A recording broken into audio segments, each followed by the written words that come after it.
Hey you guys, welcome back to Crab Central Station. My name is Darcy and today I'm going to take you on a tour of our crab room. I am so excited to show you guys all of our different tanks, storage, where we work, just kind of how we organize things and where everything's at in our room. Let's get started.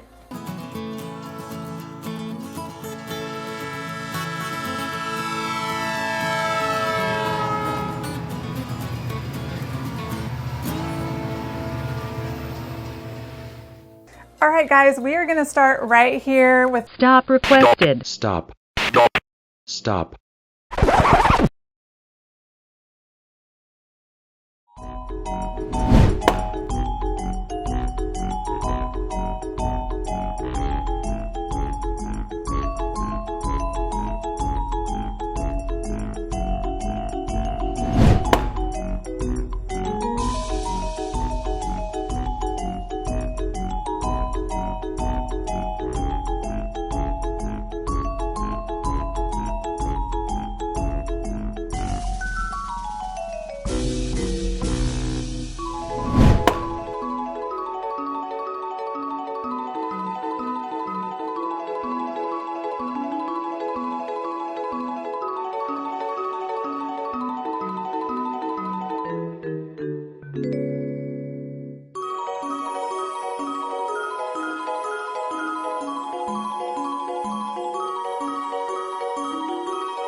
All right, guys, we are going to start right here with our biggest tank. It's 125 gallon long. We've got about 11 inches of substrate, which is great for molting. We also decided to use a large pool since we have so many tanks, really big tanks. We have the space that can hold it. And so we chose to go with a 10 gallon freshwater pool in this tank here. It is filtered, and we also use air stones to help move the water, and the crabs just really love that. Also, you will notice that along the substrate and the top, we have tons of leaves and sticks and bark. And that's because the crabs have that readily available in their natural environment. They are tree-dwelling, forest, coastal kind of crabs. And so we just wanted to really create an environment that felt like home to them. And so this side of our build is called the forest tank. And so we just keep all of that nice foraging stuff available to them at all times. This is actually the third time we have covered the floor of this tank in leaves. So that just goes to show you how much they love it and eat so much of it. So, they've been, really enjoying that part. We also have a lot of different wood structures for them to climb on and hide, just also to make it look natural again, like their environment. In the corner of this tank, we have a huge, the biggest, roundest cork round you ever did see. And we just knew we had to buy that and put that in this build when we found it so that our brevies would have a great place to hide and climb. And it's just the right size for them. But all our crabs have been using it to bridge over to the next tank, which we'll show you guys here in just a minute. Behind that huge round piece of cork wood, you can't really see, it's hard to get in there, but we have two shell shops back there. Usually it takes up the entire corner of the tank actually, so we have all the different kinds of shell sizes and types for our crabs, and that's just in this one tank. Above the tank we have some artwork. These are our Crab Central Station friends, and so we've got Lone Star, Tumbleweed, Howdy, Tex, the captive bred babies, Bluebell and Bevo, and then Sweet Tea, of course. And we just thought they'd be a great addition to our Crab Central Station room. And they brought in a lot of color, and anyway, we just love them. Under this tank, guys, we have some great storage. We built these tank stands. Well, my husband built these tank stands, I should say.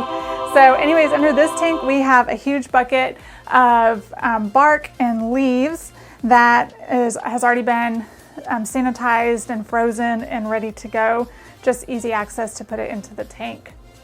And then under the second part of this tank over here, this is actually our chrysal for breeding. And we have lots of supplies back there in the corner as well for breeding season and captive bred babies. So that's just a great place to store that stuff.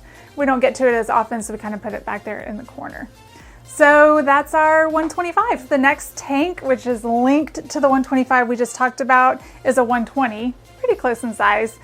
This is a little bit smaller, but anyways, you can kind of see how these two tanks come together. The 125 goes all the way back to the wall, and then this 120 butts up against it. And so then we have 40-gallon Exoterra toppers that connect these two tanks. And we just take the lid off and turn it upside down. It works great. You still have front access here for tank maintenance, and it has these holes here in case you have too much humidity. You can vent it.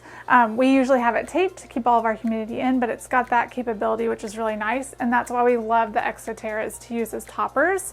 So like I said, back here in the corner, this is where that huge shell shop is. We actually built this topper. We silicone all these different cholla logs and cork logs in there to make some great climbing wall for them.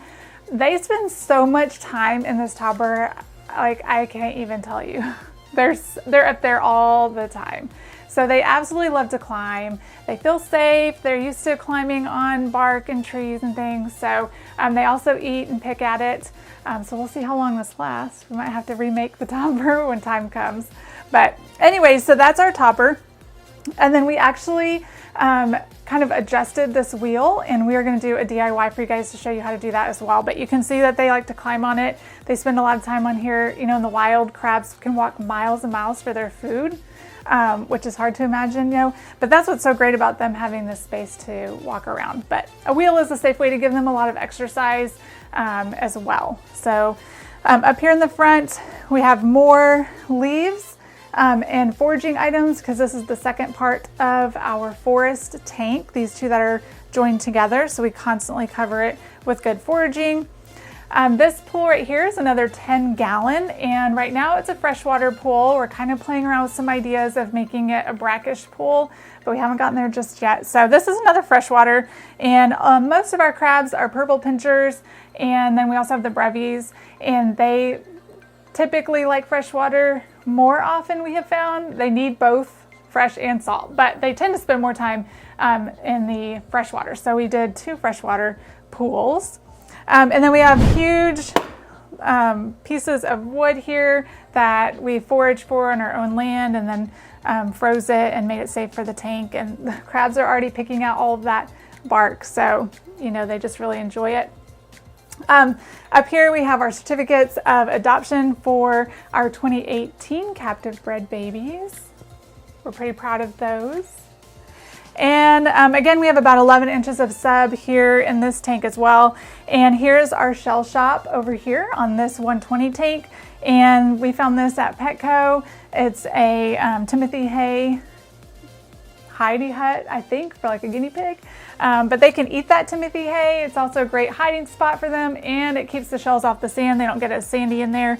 And the crabs tend to like going in there to find their shells. So we often find them outside of that little shell shop, and I'm putting them back in there pretty often. And then we also have a tree in the back corner, which helps them to get up and over to this other side, which we'll get to in just a minute. But this topper, again, is another 40-gallon Exoterra upside down, same as before. And on the back wall is, it's just an artificial, it's called box bush, but it's artificial, and you can buy it in like sheets. We got, I think, 6 of them for like 45 bucks or something like that on Amazon. So we'll put the link in the description for you guys. But it is something new to us, so we can't tell you how great it's gonna last. But so far it's really pretty, and it's been holding up pretty well for us so far. The crabs can really climb on there easily, which is nice. Again, we siliconed cork round and cholla wood to help them climb. And you can see Brevy up there just napping at the very top of the topper. So they really do enjoy having that space to climb up high. All right, guys, and for storage under this 120, right here we have all our extra shells. And we're gonna go into detail about that later on and show you guys how we have it all organized. And then in this other cabinet here is really more just business stuff, like for the channel and video equipment and things like that. So yeah, nothing real exciting there. And so that's our 120. All right, so moving on to the next tank, we're getting to what we call the beach side of the build. And so this is a 90-gallon tank that is also combined by the topper here with the 120.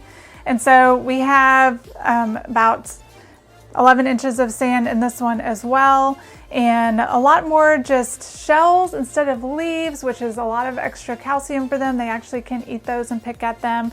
Funny, we find crabs like napping in them, so cute. Anyways, then we have some more shell shot back here in the corner, hides as well, natural sea sponge, which is terrible if you put it in water because it harbors bacteria, but you can actually just have natural sea sponge on your substrate and the crabs will eat it. And the one that I found had a little, I don't know, crevice in it, and so they take little naps in there. It's super cute. We have a little corner net here with a ladder and a long piece of cholla wood that will help them get up here into this topper and over into the other tank. And then we also have a 40-gallon topper here in the corner that combines these two tanks. And we did something a little bit different with this one. We put a cork flat. And so you can buy these at pet stores or order them online. You can different sizes, small, medium, extra large, and so forth. Anyways, it just fit this Exoterra perfectly. They kind of make them for these things. So the entire background is wood, which they can eat and climb easily. And then we have cocoa condos here at the beach. And so we cut some coconut huts in half and put them like little dishes for them to sit in. There's moss up there in there for them. Also, these little condos, we cut the back off so that they were flat, and then we could silicone them to the cork flat and just creates all these little huts for them, and there's always crabs in there. We fill it with moss and things like that as well. And then we have wood on both sides of these tanks to help them climb over to traverse the two tanks. And of course, it wouldn't be the beach without some kind of palm tree. And so we put that in the corner for them also to climb up to their condos and just have coverage down here and feel safe and that sort of thing. Also up here, this is the only tank that we have a UVB light fixture in. And so we're kind of doing some studies here to see how much the crabs really use it. There's a lot of literature out there about what type of lighting. And so we use LED in all of our other tanks. And in this particular tank, we have LED and UVB. And so you do have to have that on the inside of your tank if you are going to use that, and the bulbs have to be replaced. And there's a lot that goes into that. So we'll get into lighting in a different video. But yeah, so that's our first part of our beach side of our tank. Underneath for storage here, this is actually where we keep all of our water supplies. So we've got our big tub of salt there. We've got a spray bottle with our fresh water in it. It just makes it easy to pour from. Our prime is down there, and paper towels for maintenance and cleaning. Back in the corner there, we just have some extra decor that we aren't currently using and some buckets. So moving right along to the second part of our beach tank. This is a 125 tall. And so we actually have more sub in this one, closer to 12 inches. And we wanted to create with these rocks kind of what you would see at the beach called a jetty, where the rocks go out into the ocean. And crabs actually like to climb in the rocks, and in the wild a lot of times you'll see them in little crevices and caves of rocks.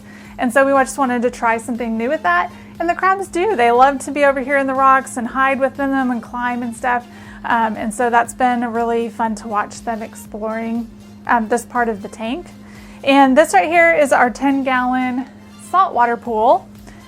And we have a barnacle in here, some live rock and live sand. We also have a bubbler and a sponge filter. The crabs, especially the exotics, really spend a lot of time over here in the saltwater pool. So I'm really glad that we did a 10-gallon for them. And we have a cork round there in the back, again, for more hiding, moss and shells in this tank as well.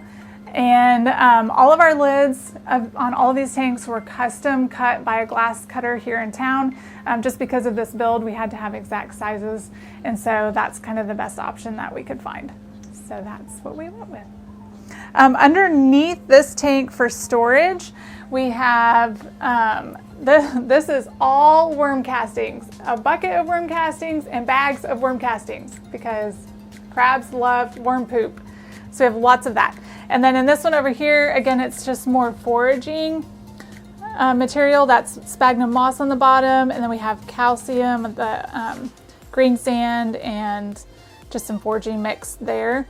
So easy access for all of those things.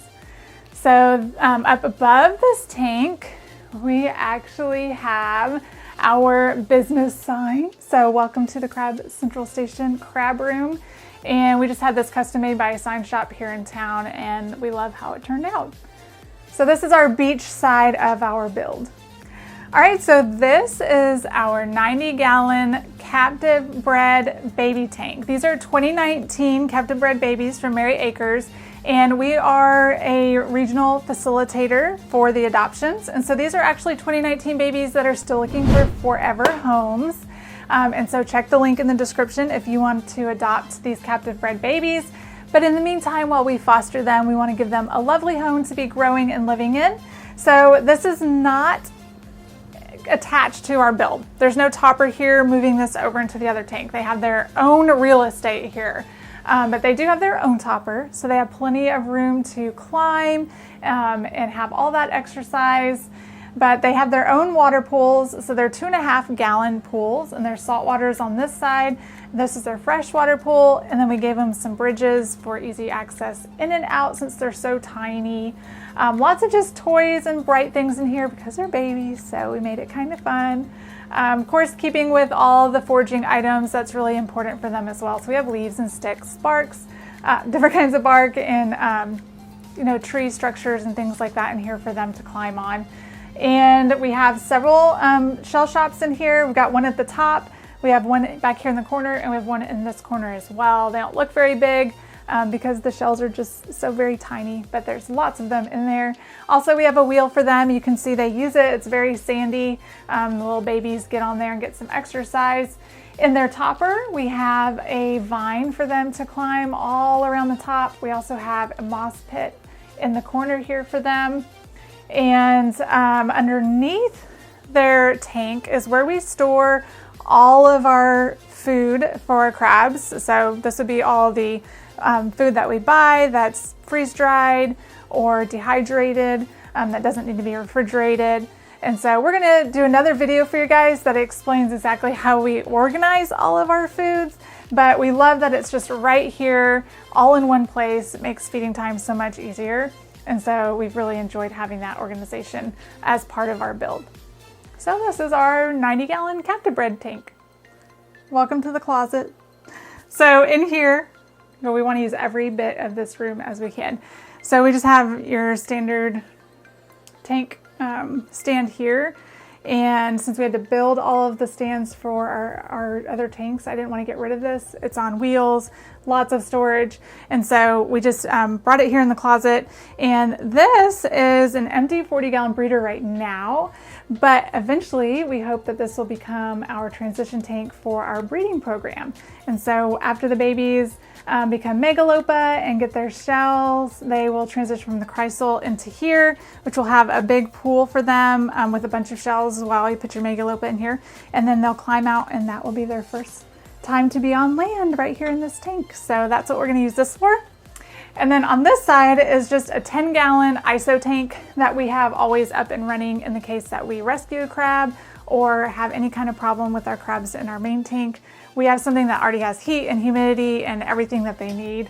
Now this tank right now is set up for PPDS because we have a rescue in here. So normally we would have more substrate and everything.